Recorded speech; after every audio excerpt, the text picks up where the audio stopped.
Audio Jungle.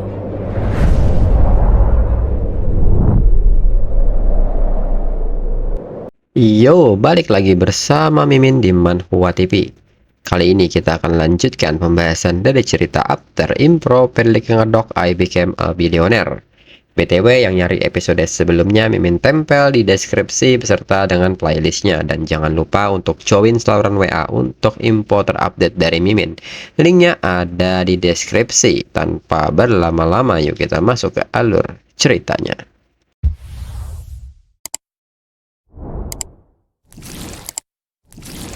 Disclaimer, mohon abaikan hal ini jika kalian sudah mengerti. Ini peringatan mengenai konten di channel ini. Video ini berisi alur cerita yang mempermudah bagi pendengarnya untuk mengetahui isi ceritanya dan memahami alur ceritanya. Jika ada kesamaan tokoh dan tempat, ini benar-benar tidak disengaja. Peringatan bagi pendengar untuk tidak mencontoh atau meniru perkataan maupun perbuatan yang tidak baik yang ada di video ini, karena cerita ini hanyalah fiktif belaka. Jika mengerti, yuk kita masuk ke ceritanya. Cerita berlanjut. Li Huoseng juga mengatakan bahwa dirinya akan memberikan semua sahamnya. Li Huoseng mengaku kalah dan dirinya telah salah. Lin Xin pun menyebut penandatanganan tidak bisa dihindari. Tapi Lin Xin meminta Li Huoseng untuk memperhatikan baik-baik orang yang ada di bawah ini. Orang-orang biasa yang telah Li Huoseng eksploitasi. Bukankah Li Huoseng selalu memandang rendah mereka dari sudut pandang ini? Mulai sekarang Lin Xin khawatir Li Huoseng harus mengubah perspektifnya. Kemudian orang-orang yang ada di bawah pun mulai memperhatikan kejadian yang ada di atas gedung. Kaca gedung itu pecah dan sangat berbahaya. Mereka juga mengenali bahwa orang itu adalah Li Huoseng. Mereka pun bertanya-tanya apa yang telah terjadi kepada Li Huoseng. Namun tak sedikit dari mereka yang menyebut Li Huoseng sebagai sampah dan berharap Li Huoseng mati. Lalu di saat yang sama, perhatian orang-orang pun tertuju pada suatu berita, di mana grup Seeking telah berganti kepemilikan, dan Li Huoseng telah digulingkan. Klub malam Li Huoseng, puluhan kasus pemerkaos terjadi setiap tahun. Terbongkarnya agensi hiburan terbesar Korea Holyset Entertainment telah melihat 9 artis bunuh diri selama dekade terakhir. Semuanya terkait dengan Li Huoseng. Grup Seeking mengendalikan 25% kekayaan Korea, namun menghindari pajak hingga 80 miliar won setiap tahunnya. Bunuh diri presiden sebelumnya juga diatur oleh Li Huoseng. Lalu sebuah rekaman memperlihatkan pada saat itu Li Huoseng mengatakan bahwa di Korea, polisi seperti anjing yang dirinya ikat dengan tali. Melihat hal ini, orang-orang pun beranggapan bahwa Li Huoseng sudah tamat. Li Huoseng pernah memaksa seorang selebriti untuk bunuh diri. Dan meskipun selebriti itu meninggalkan sebuah surat yang menuduhnya, namun tak terjadi apa-apa. Tapi sekarang dunia mengetahuinya. Akhirnya mereka bisa bernapas lega. Kemudian perhatian orang-orang kembali tertuju ke lantai dasar gedung perusahaan, di mana Li Huoseng benar-benar ditangkap. Mereka pun menyoraki Li Huoseng. Akhirnya mereka menunggu begitu lama untuk hari ini. Mereka tidak boleh membiarkan siapapun menutupi jajingan ini. Dia bahkan tidak pantas mendekam di dalam sel penjara. Mereka pun lebih setuju Li Huoseng dihukum mati. Mereka pun seketika memasuki barikade polisi dan mulai menyerang Li Huoseng. Melihat Li Huoseng terjatuh, mereka pun berniat untuk tidak membiarkan Li Huoseng berdiri lagi. Polisi sendiri tidak bisa menenangkan masyarakat yang berkumpul, hingga pada akhirnya Li Huoseng pun menjadi bulan-bulanan mereka. Mereka pun menyebut Li Huoseng sampah. Mereka meminta Li Huoseng untuk memikirkan semua kerusakan yang telah Li Huoseng sebabkan pada mereka. Li Huoseng pun hanya bisa meminta tolong dan dirinya tidak ingin mati. Pada saat itu, Li Huoseng pun memandang ke arah Lin Xin dan mengatakan bukankah mereka sudah sepakat. Setelah dirinya menandatanganinya, Lin Xin akan membiarkan dirinya pergi. Lin Xin pun bertanya bukankah dirinya sudah memanggil polisi terpercaya untuk datang menyelamatkan Li Huoseng. Siapa yang bisa meramalkan hal-hal seperti ini akan terjadi, hingga pada akhirnya Li Huoseng tidak sadarkan diri. Kemudian Lin Xian meminta mereka untuk melihat orang-orang ini. Benar-benar begitu hebat. Begitu dia menyentuh tanah, dia langsung tertidur.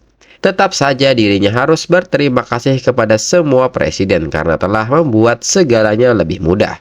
Tanpa dirinya banyak bicara, mereka menandatangani kontrak transfer yang memungkinkan Jo Hyun untuk kembali memiliki 100 kepemilikan saham dari grup Seeking. Kemudian Presiden Jiang pun mengatakan setelah melihat metode Lin Xian, mereka semua terkesan. Sejujurnya, mereka tidak memiliki banyak saham. Mereka pikir sebaiknya mereka berteman saja dengan Lin Xian dan berikan sahamnya secara gratis. Presiden Cui juga mengatakan hal yang demikian. Jika tidak ada apa-apa lagi, mereka akan pergi saja. Lin Xian pun menyebut bahwa ini tidak ada masalah sama sekali. Dalam pikiran mereka, setelah melihat kemampuan Lin Xian, siapa yang berani angkat bicara? Mereka mungkin menjadi orang berikutnya yang akan terjatuh ke tanah. Mereka tidak mampu macam-macam dengannya. Presiden Cui pun berbisik kepada Presiden Song bagaimana kalau mereka masing-masing memberikan 20 miliar. Mungkin dengan uang sebanyak itu Lin Xian tidak akan menyerang mereka. Presiden Song pun setuju dengan hal itu. Mereka sangat yakin Lin Xian benar-benar menakutkan. Kemudian Lin Xian pun bersorak dalam hatinya. Sekarang Jo Hyun memegang 100% saham dari grup Seeking, menjadi pemiliknya. Dan dirinya telah menghasilkan 60 miliar. Karena para presiden sangat dermawan, masing-masing memberinya 20 miliar sebagai bonus. Lin Xian pun berterima kasih kepada mereka karena telah menyelamatkan hidupnya. Peperangan ini berakhir dengan kemenangan mutlak. Lalu beberapa hari kemudian saat konferensi pers, para wartawan pun bertanya, Jo Hyun telah berubah dari pemain profesional menjadi presiden sebuah perusahaan besar. Apakah ada sesuatu yang ingin Jo Hyun katakan kepada semua orang? Jo Hyun pun menyebut bahwa sejujurnya ini masih seperti mimpi. Tapi karena orang-orang percaya padanya, dirinya tidak akan mengecewakan mereka. Saat Jo Hyun memandang Lin Xian, Jo Hyun pun memberanikan dirinya dan mengatakan bahwa hari ini dirinya Kim Jo Hyun mengumumkan restrukturisasi grup Seeking dan mengganti namanya menjadi grup Wusing. Kelompok Wusing akan menyelidiki dan membersihkan semua kelakuan Lee Hwo-seng dan para pengikutnya. Selain itu, mereka juga mendirikan berbagai dana amal untuk memberi manfaat bagi masyarakat Korea yang bertujuan untuk meningkatkan status sosial dan kondisi kehidupan kelas bawah. Mereka pun menyambut baik hal ini. Jo Hyun mengatakan meskipun itu akan sulit, dirinya akan melakukan yang terbaik. Dirinya juga mendapatkan kejelasan tentang tujuannya yang sebenarnya. Dirinya telah menemukan apa yang benar-benar dirinya sukai dan apa yang ingin dirinya lakukan. Dan di saat yang sama, poin kesukaan Jo Hyun naik 10%, dan tingkat kesukaan Jo Hyun kini telah mencapai 100%. Sistem pun mengucapkan selamat kepada Lin Xian karena telah mencapai pencapaian keempat, yaitu kesuksesan 100%. Dan serangan balik berhasil. Hubungan Jo Hyun dan Lin Xian telah berubah. Mulai sekarang Jo Hyun akan setia sepenuhnya. Dia tidak akan pernah mengkhianati Lin Xian. Pada fase kedua, Lin Xian menghabiskan 110 miliar dana serangan balik dan menerima kembali 11 miliar yuan berdasarkan pengembalian 10% dari dana serangan balik. Hadiah, semua atribut meningkat satu level. Level atribut saat ini adalah 14. Lin Xian sekarang dapat memilih skill keterampilan apapun. Lin Xian pun merasa 11 miliar ini terasa luar biasa. Dirinya bisa pensiun sekarang dan hidup nyaman selama sisa hidupnya. Namun sistem memberinya 1 triliun yuan dan sejauh ini hanya menggunakan lebih dari 100 miliar. Bukankah akan sia-sia jika tidak menggunakan sisa dana serangan balik? Dirinya harus menghabiskan semuanya. Lalu beberapa hari kemudian pada upacara gradasi di Universitas Tongbu, Jo Hyun pun melakukan sesi pemotretan di hari kelulusannya bersama teman-temannya. Dan tidak ada lagi diskriminasi terhadap Jo Hyun. Siswa yang lain pun kini malah menyebut Jo Hyun luar biasa. Dan mereka pun secara bergantian ingin berfoto dengannya. Mereka menyebut bahwa Jo Hyun tidak hanya seorang pemain Go yang berbakat, tetapi sekarang Jo Hyun juga seorang presiden perusahaan. Dan mereka pun akhirnya sangat ingin berteman dengan Jo Hyun. Namun di saat itu, Jo Hyun pun berbalik pergi dan mengatakan bahwa ada yang harus dirinya lakukan dan dirinya akan menyusul mereka nanti. Teman-temannya pun bertanya kemana Jo Hyun pergi. Profesor akan tiba dan mereka belum selesai mengambil foto. Dan ternyata Jo Hyun menghampiri Lin Sin dan Lin Sin pun mengucapkan selamat atas kelulusan Jo Hyun. Jo Hyun pun berterima kasih. Dirinya sangat senang Lin Sin datang ke upacara kelulusannya. Lin Sin pun memuji Jo Hyun karena sangat bagus dengan pakaian ini. Jo Hyun pun nampak malu dengan hal ini dan mengatakan bahwa sebenarnya dirinya memakai pakaian ini khusus untuk Lin Sin. Lin Sin yang melihat hal ini seketika terdiam dan tidak menyangka Jo Hyun berani memakai pakaian seperti ini. Di saat yang sama, seorang siswa pria pun bertanya apakah ada di antara mereka yang menyadari ketika angin meniup rok Jo Hyun ke atas selama sepersekian detik, dirinya melihat sekilas sesuatu yang putih menyilaukan. Namun teman-temannya malah balik bertanya, dia pasti pernah membayangkannya. Jo Hyun berdiri menyamping, jauh dari mereka. Apa yang mungkin pernah dia lihat? Jo Hyun mungkin mengenakan gaun putih di dalamnya. Di sisi lain, Jo Hyun pun nampak sangat malu dan bertanya apakah Lin Sin melihatnya. Dalam pikiran Jo Hyun, dirinya pasti sudah gila. Dirinya benar-benar mendengarkan apa yang dikatakan Sui Mei. Sebelum hari kelulusan di malam harinya, Jo Hyun sempat bingung memilih baju yang ingin dikenakan. Di saat itu Jo Hyun bertanya bagaimana dirinya bisa membuat Lin Sin melihatnya sebagai seorang wanita. Si Yume pun menyebut bahwa Jo Hyun bercanda. Lin Sin memberikan seluruh grup Seeking dengan harga ratusan miliar dan Jo Hyun masih mengatakan bahwa Jo Hyun bukan wanitanya. Itu sangat sulit dipercaya menurut si Yume. Jo Hyun menyebut bahwa Lin Sin menganggapnya seperti adik perempuannya. Dia sangat baik tapi dirinya benar-benar jatuh cinta kepada Lin Sin. Jo Hyun pun mengatakan bahwa Lin Sin akan kembali besok. Jadi dirinya tidak mengaku. Dirinya tidak akan pernah mendapatkan kesempatan. Jadi apa yang harus dirinya lakukan? Di saat itu si Yume pun memberikan saran. Mendengar hal itu, Jo Hyun pun nampak kaget dan bertanya apakah si Yume gila. Bagaimana dirinya bisa melakukan di depan begitu banyak orang di saat upacara kelulusan. Si Yume pun menyebut bukankah Jo Hyun bilang bahwa Jo Hyun benar-benar menyukainya. Jika Jo Hyun bahkan tidak bisa melakukan ini, Jo Hyun mungkin akan menyesalinya nanti. Dan pada akhirnya Jo Hyun pun sangat malu dengan hal ini. Sedangkan Lin Sin saat lebih memperhatikan kostum yang dipakai Jo Hyun, matanya langsung terpana karena pakaian ini terlihat tembus pandang jika dilihat dari sangat dekat. Lin Sin pun dengan muka seriusnya memberikan tanda jempolnya. Lalu Jo Hyun pun mengatakan bahwa dirinya ingin mengajak Lin Sin ikut bersamanya ke suatu tempat. Lin Sin pun mengerti dan Jo Hyun tidak perlu mengatakan apapun lagi dan segera mengajaknya pergi. Lalu di perusahaan Wusing Group, Lin Sin pun bertanya apakah Jo Hyun hanya ingin bermain-main dengan dirinya. Lin Sin pun sedikit kecewa, sepertinya dirinya terlalu banyak berpikir. Jo Hyun pun mengatakan bahwa dirinya hanya sangat ingin bertanding dengan Lin Sin. Pertama kali mereka bertemu adalah di kompetisi Go. Dalam pikiran Jo Hyun, dirinya tidak sanggup untuk mengatakannya. Lin Sin sangat tampan, dia selalu memiliki aura tenang di sekelilingnya, sangat gagah. Jo Hyun pun seketika menunjukkan reaksi lain di tubuhnya. Jo Hyun bertanya-tanya apa yang sedang dirinya pikirkan. Dirinya sangat tidak tahu malu.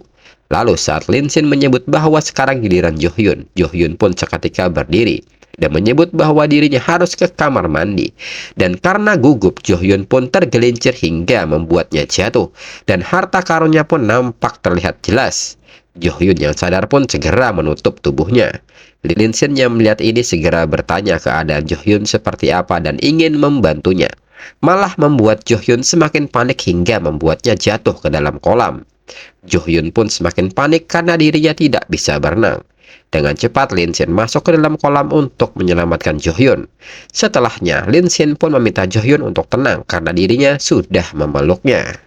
Lalu di saat itu Jo Hyun pun membuat pengakuan bahwa dirinya menyukai Lin Sin dan seketika menciumnya. Lalu Lin Sin pun menyebut pakaian Jo Hyun terlepas. Namun Jo Hyun meminta Lin Sin melupakan hal itu dan peluk dirinya erat-erat. Dan Lin Sin pun segera melepaskan pakaiannya agar lebih leluasa dalam bergerak. Dan seketika Lin Sin pun mengajari Jo Hyun cara berenang. Lin Sin pun perlahan memegangi Jo Hyun agar bisa bergerak di air, hingga Jo Hyun pun sangat menikmati hal ini. Dan di saat yang sama, karyawan lain pun bertanya kepada sekretarisnya di manakah Kim Jo Hyun saat ini, karena ada beberapa dokumen yang perlu Jo Hyun tinjau. Sekretaris pun menyebut bahwa saat ini Jo Hyun dan Lin Shin sedang bermain Go di atap dan meminta karyawan itu untuk memberikan dokumen itu kepadanya. Dan saat ini Jo Hyun pun sangat menikmati waktunya bersama Lin Shin sambil berenang hingga Jo Hyun bisa melihat pelangi aurora dan mengatakan bahwa dirinya sangat mencintai Lin Shin. Setelahnya, Lin Shin pun bertanya mengenai keadaan Jo Hyun apakah baik-baik saja. Jo Hyun pun menyebut bahwa dirinya tidak menyangka sesuatu seperti ini akan terasa seperti ini. Dirinya hanya merasa seperti sedang berselancar di lautan dengan Lin Shin. Lin Shin pun menyebut bahwa dirinya punya penerbangan kembali ke Cina besok dan bertanya apakah Jo Hyun mau ikut. Jo Hyun pun mengatakan meskipun dirinya ingin pergi bersama Lin Shin telah menghabiskan begitu banyak uang di perusahaan Wusing dan akan memakan waktu yang cukup lama untuk melihat hasilnya. Dirinya harus tetap di sini dan mengawasi perusahaan. Dirinya benar-benar harus memastikan investasi Lin Shin menghasilkan keuntungan. Lin Shin pun meminta Jo Hyun untuk tidak terlalu khawatir. Jika Jo Hyun kehabisan uang, datang saja pada dirinya dan dirinya akan membantu Jo Hyun. Jo Hyun pun menyebut bahwa Lin Shin selalu begitu baik kepadanya. Jo Hyun pun ingin merasakan melayang di atas air sekali lagi. Lin Shin pun mengiyakan hal ini. Mereka punya waktu sepanjang malam. Dan keesokan harinya, Lin Shin pun berangkat untuk kembali ke negaranya. Setelahnya, Lin Shin pun kini sampai di asramanya dan seketika mengatakan bahwa dirinya telah kembali dan bertanya apakah mereka merindukan dirinya. Namun nyatanya teman-teman Lin Shin malah meminta Lin Shin untuk diam dan jangan mengganggu mereka karena saat ini mereka sedang bermain game. Lin Shin pun seketika bertanya di manakah kasih sayang sebagai keluarga. Melihat teman-temannya tidak merespon, Lin Shin pun seketika mengajak mereka untuk makan malam dan dirinya yang mentraktir. Seketika teman-temannya langsung merespon dan segera mengajak Lin Shin untuk pergi karena mereka dengar ada toko es krim yang populer di sana dan mereka bisa makan barbeque juga. Lalu mereka pun segera pergi keluar. Jang Hao pun menyebut bahwa permainan itu sungguh luar biasa. Uji pun juga mengatakan hal yang demikian, dirinya harus melawan bos itu lebih dari 20 kali sebelum dirinya menang. Kemudian mereka pun sampai di kedai es krim yang mereka inginkan, dan antriannya sangat panjang. Zhao Tong pun mengatakan bahwa es krim berasap kelihatannya sangat menyenangkan. Wu Zi pun mengajak mereka untuk segera mencobanya dan mulai mengantri. Lalu setelah 20 menit mengantri, Lin Shin dan teman-temannya hampir sampai ke depan kedainya. Wu Zi pun menyebut bahwa mereka hampir sampai ke depan.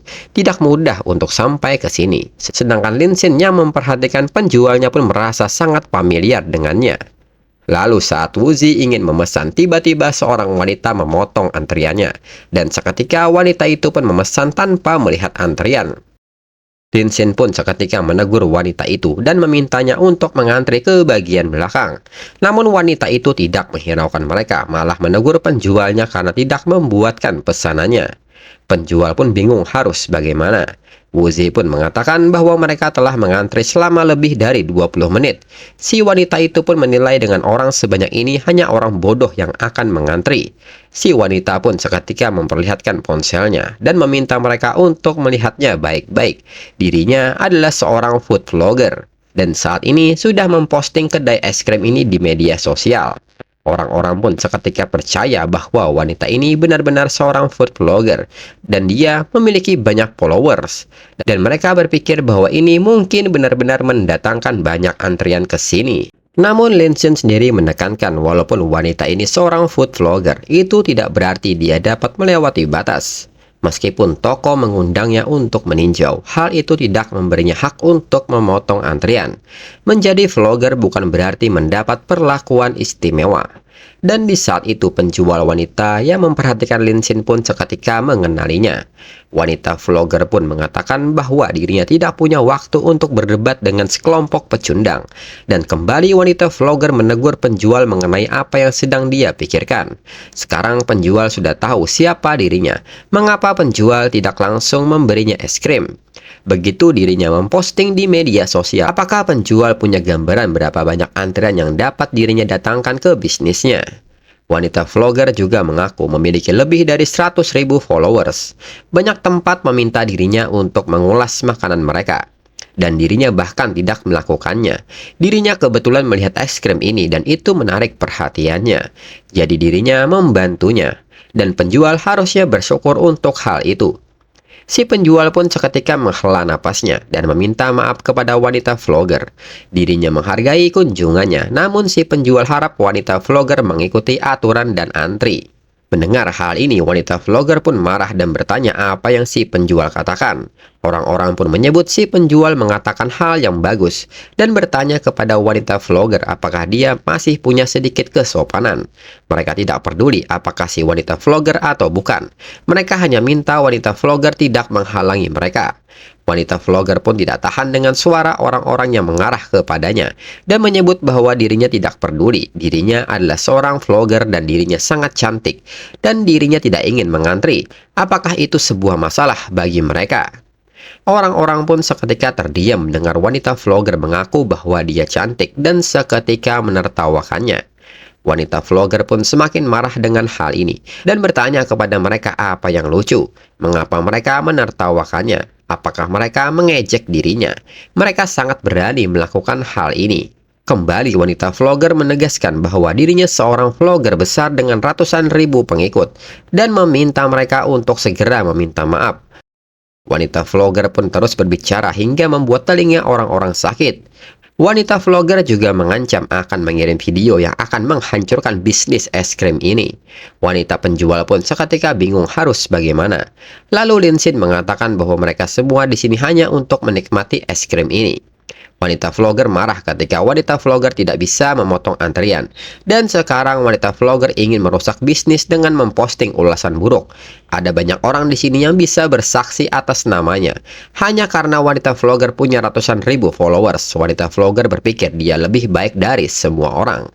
Linsin pun memintanya untuk hati-hati. Semakin tinggi wanita vlogger memanjat, semakin keras dia akan terjatuh. Wanita vlogger pun seketika marah dan menyebut Linsin pecundang dan mengatakan pikiran Linsin yang bisa menentangnya di media sosial. Jika dirinya memberitahu Linsin siapa dirinya yang sebenarnya, Linsin akan ketakutan. Dirinya bukan sembarang food vlogger. Dirinya adalah eksklusif review rumah Xiaoyi dan Kapter berakhir.